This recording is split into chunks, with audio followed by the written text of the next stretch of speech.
prepare to get gassed because it's time for the Week in Gear. This week we've got oil can echoes, colourful parlour acoustics, and a little box that might just fix your tone building headaches. Now, I've been away for a while on a little break and creating videos for you at Guitar Summit, but YouTube really doesn't like it when channels stop posting frequently, so it would really help if you could drop a like or a dislike or comment or something so that YouTube knows that you are glad or not to have me back. Thank you all. And also a big thank you to VOLA Guitars for sponsoring this episode. More about them in a bit. Okay, let's kick off this week's most exciting gear releases with something new from Strymon. Have you ever heard a delay that feels sort of half organic and half haunted? Well, it might have been an oil can delay. I said oil can weird then, didn't I? An oil can delay. Well, the Strymon Olivera is a pedal built to resurrect the vintage oil can echoes in a pedalboard friendly shell. And I didn't know much about oil can echo units, so I did a bit of homework and I found out that they were, or are, electromechanical delay devices from the late 50s and early 60s, and sound-wise they're full of wobble and murk and weird character, which, if you know me, you'll know I will love. The Olivera aims to capture that vibe in a modern enclosure with modern features and less actual oil. The features? Well, like dual playback head emulation, stereo routing, modulation, and even MIDI, and 300 onboard presets if you use the MIDI. The sound is the kind of sound that instantly puts you in a smoky late-night sci-fi movie, and it oozes vibe. Now, I haven't played this one myself yet, but I have heard some of the demos on Strymon's website, and I've seen some videos, and, well, it's Strymon, so I'm expecting nothing less than excellent. I'm not a Strymon fanboy, but I do know that they don't release anything that absolutely sucks. It has that sort of Strymon quality with the lush murkiness again and full of oil can wobble. But one problem I can foresee is that this is a kind of special character delay that won't, or maybe won't, persuade most people to part with about 300 notes. But if you're into dark ambient textures or weird experimental echoes, this might be your new obsession. Links in the description, and let's check out the gasometer. It is, well, stuck firmly at borrow it for me, but it's the kind of borrow it where I borrow it and then I forget to give it back.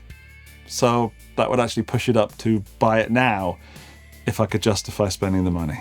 At number 4 this week, Harley Benton are bringing colour to the acoustic world, and they're doing it at a price that's pretty shocking. The Harley Benton CLF-50E is a compact, parlor-sized acoustic with electric bits in it guitar that seems to punch, well above its price tag in both looks and specs. First, those metallic finishes. You've got ocean, jade, purple, anthracite, and black, all with a kind of slick, reflective shimmer that gives them some serious stage presence. I dig it. The ocean metallic is the one that grabbed me right away, but honestly, I'm a little sad that there's no pink, because I think if Harley Benton dropped a sort of metallic, maybe pastel pink version a la Taylor Swift's Epiphone, it would be game over for my wallet. Harley Benton are not holding back under the hood either.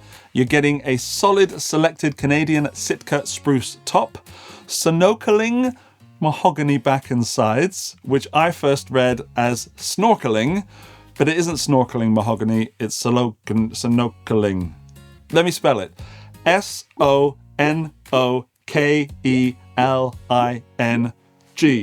Sonocling.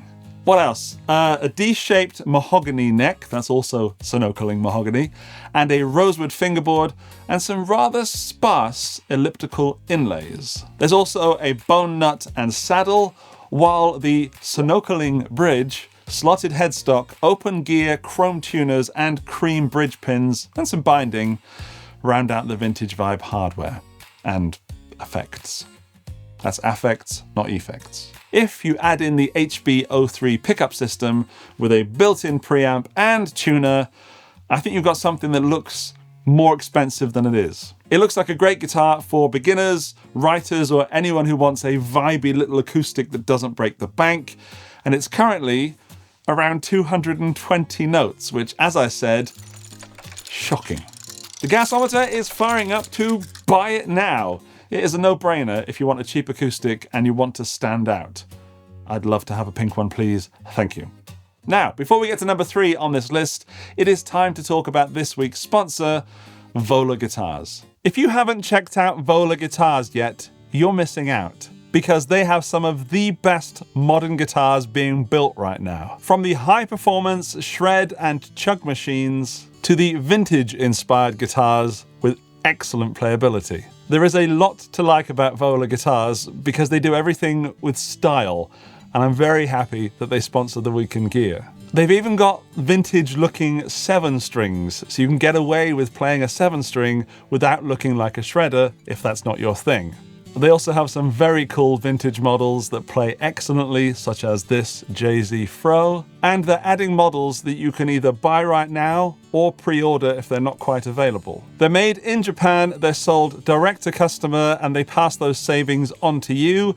You can check out the website at volaguitars.com at the link in the video description. And if you see something you like, use the code GuitarGeek at checkout and you'll get a little discount. And you might even see a friendly face on the website. All right, on with the show. If you've ever wanted to run 2 loops, keep everything in stereo, and actually see what's happening without squinting at tiny blinking white and black monochrome lights, this one is for you. And I have it here. This is the NUX Dual Loop Stereo, and I've been using it myself recently.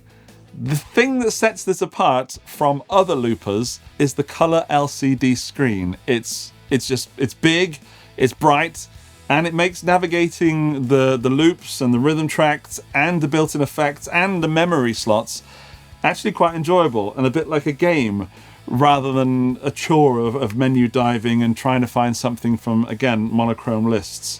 It's fun to use. You get 2 fully independent stereo loops, which is perfect for building like verse-chorus sections or layered textures that evolve across your performance. And unlike my last band, it comes with a smart drummer and has packed into it 42 rhythm styles with a total of 672 variations, plus a pretty solid selection of onboard effects, including reverb, octave, and cab simulation. But here's what makes it really flexible, is that it's got an XLR mic input that has phantom power. So you can loop vocals or acoustic instruments or drums or something in real time. And for recording or live streaming, there it is, the USB loopback function lets you send clean audio direct to your computer. Can you send it to your phone? Well, you'd better hope someone reviews this and lets you know. The unit has 99 memory slots, 26 hours of total loop recording time, and the foot switches are sturdy and the layout feels like a proper performance tool. It's not a toy, even though it is bright yellow. It is a feature-packed looper, and it's more like a sort of mini production studio in pedal form, which may mean that it could be above the needs of the many, but if you're into loopers, or if you're looking for something to make practice fun with drums and a screen and you don't have to bring out your laptop and stuff, yeah, try this, the NUX Dual Looper, because it will only set you back about 200 notes, which I think is lower than it should be. There is, of course, a video coming on this channel about this looper pedal, or maybe it's already up on the channel, and if it is, I'll put a little card up there. And if there's no card up there, just hit subscribe and I will get this to you pronto. The gasometer says, add to cart and watch my upcoming review before buying this bad boy. Or don't. Almost reaching the top spot this week, Fender have just dropped their new American Professional Classic series. It is a lineup built for players who love vintage style, but don't want to deal and fight with vintage quirks. The full series includes Stratocasters, Telecasters, Jazzmasters, Jaguars, and some basses, one of which I dig a lot. The one with the split pickups. You know the one. Anyway, these are all made in the USA and they feature a mix of modern playability and classic tones. Fender have so many series available at the moment that it is getting a little confusing. And when I reviewed this, he says, creaky, I didn't know how much it was going to cost. And I thought that if it was about $1,500, it was about the price I would pay for it. If it was anywhere north of $2,000, it would need some serious consideration, but that's what prices are doing at the moment. This is the Jaguar, in case you haven't seen the review, and my goodness, is it gorgeous. So I was pleasantly surprised to see this come out at around 1,500 notes for the whole series. It's kind of like if the Vintera series was built in America. I dig this guitar so much. It's a joy to play, and it was the obvious choice when Fender asked if I would review something. The specs that tie this whole series together are Fender's new Coastline pickups, these are the Jaguar versions, which are designed to deliver like a vintage warmth with a bit more clarity and push. And I think they've delivered on that. The pickups in this sound great. They're definitely vintage sounding, they're definitely kind of aggressive as well. You also get the grease bucket tone circuit, which lets you roll off the highs without it getting muddy. And that's a strangle switch. Watch the video if you want to know what that does. It's also got, they all have a modern C neck profile. I forgive you. Rolled fretboard edges, which are extremely comfortable, great fretwork, medium jumbo frets, and a 9.5-inch radius. All the things that make these feel kind of broken in and gig ready, but not being relicked in any way. And this faded Sherwood green, it is very bluish.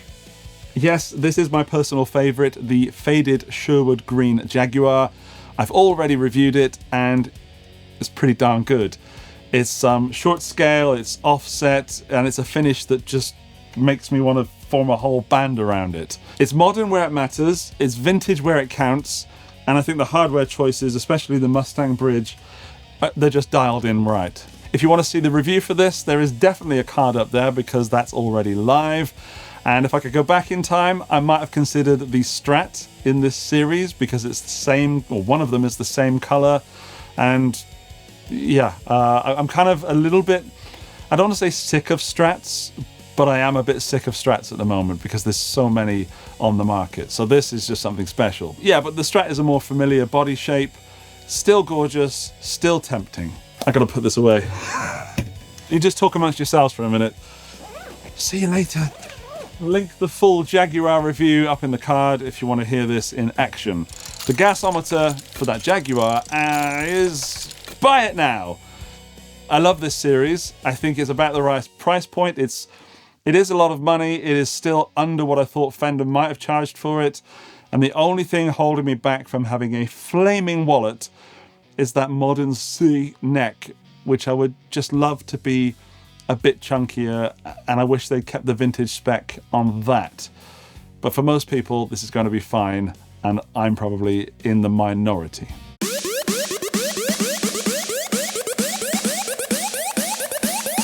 Andy's Pick of the Week! Yes, my pick of the week is something that might not seem like a guitar product at first, and is definitely aimed at studio heads, but hear me out. This could be a game changer for guitarists, and I don't like using that term very often. The Arc On-Ear from IK Multimedia is a standalone DAC headphone amp and headphone correction system that brings the sound of a treated studio control room straight to your ears, regardless of what headphones you're wearing. No software, no plugins, and no guesswork. Here's how it works. Arc On-Ear uses a calibrated DSP profile to correct the natural frequency imbalances in your headphones, like when headphones claim to have super bass and things like that. This process flattens the EQ curve, giving you a more accurate and neutral sound. Basically, IK Multimedia measured a bunch of headphones and created profiles for them. So if the headphones you own and use are listed on the IK Multimedia website, this little doohickey will help you judge sounds more accurately. That's a big deal for mixing, but here's where it really matters for guitarists. If you are building patches on something like a Tonex or a Helix or a Quad Cortex or a GP5 or even something on Logic, something built into your DAW, you need to hear your tones accurately, because if your headphones are lying to you, your patches won't translate to monitors, amps, or live gig situations because you haven't created them in a proper listening environment. And this is definitely cheaper than acoustically treating a room somewhere. Arc On-Ear gives you a reliable, consistent monitoring baseline so you can actually trust what you're hearing when you dial things in. It also features an analog input, which means it works with any piece of gear that has a headphone out. So pedals, modelers, interfaces, or even your phone or tablet. It's got over 250 headphone profiles, 20 plus virtual monitors, including studio monitors, phones, speakers, TVs, car audio systems, and a clean USB loopback path for routing into your DAW. The whole thing is built into this tiny little sleek portable battery-powered aluminium unit. Just plug in and go, no drivers. And I have one, but it's not in this studio because I've been using it. So it's just clean, flat, transparent audio with studio-grade accuracy. I think it's brilliant. If you use modeling of any kind and you build a patch at home in your studio or bedroom or wherever, and then you take it to practice or on stage, only to find it sounds completely different and or terrible just because the listening environment you were in when you created it was not ideal, then this can fix that. Because if you use the Arc On-Ear, it'll mean your patches made at home or wherever will translate better in other environments. This is a tone tool. If you're serious about patch building, mixing, or if you just want to know what your guitar really sounds like through those headphones, the Arc On-Ear is well worth checking out. Now, in the many years I've run this channel, I've read plenty of comments telling me that the model or preset someone has been using doesn't work in their studio and on stage, and it sounds terrible and they need to buy something new. My guess is this could have helped. IK Multimedia have made it currently available at an intro price of around 250 notes. And this is why it's my pick of the week, because I think this is genuinely one of the most useful products to be made in quite a while. Let me know in the comments if you agree, or if I should have just picked another fuzz pedal. My wallet's on fire for this. I love gadgets and gizmos and technology, and this is one that will actually help out a lot of people. Okay, it's time for thanks. Thank you to the people that support this show on Patreon. Thank you. And thank you to those people that support the show right here on YouTube. Hello to you and thank you very well so much. Thank you. And here's a special thanks to the top tier members who support the channel on the top tier level. Alinta, Antonio Cruz Barreto, Buddha Blue, Boom Shakalaka, Buzzle, Dirk, Doug Paget, Yendrik Strelka, Johnny McBadminton, Mike Lute, Gary O'Neill, holy moly, that's 8675309, Josh Tamberg, Man Dude Bro, PQ Deads, Robin Kelly, Sarang Narayan, and Southern Panda 33. Thank you very much for your support, top tier members, and thank you to VOLA Guitars for sponsoring the show. I hope you enjoyed the show, and don't forget to comment your pick of the week down there, and I'll meet you down there. See you in the next one. Bye-bye. At number 4 this week, Harley Brinton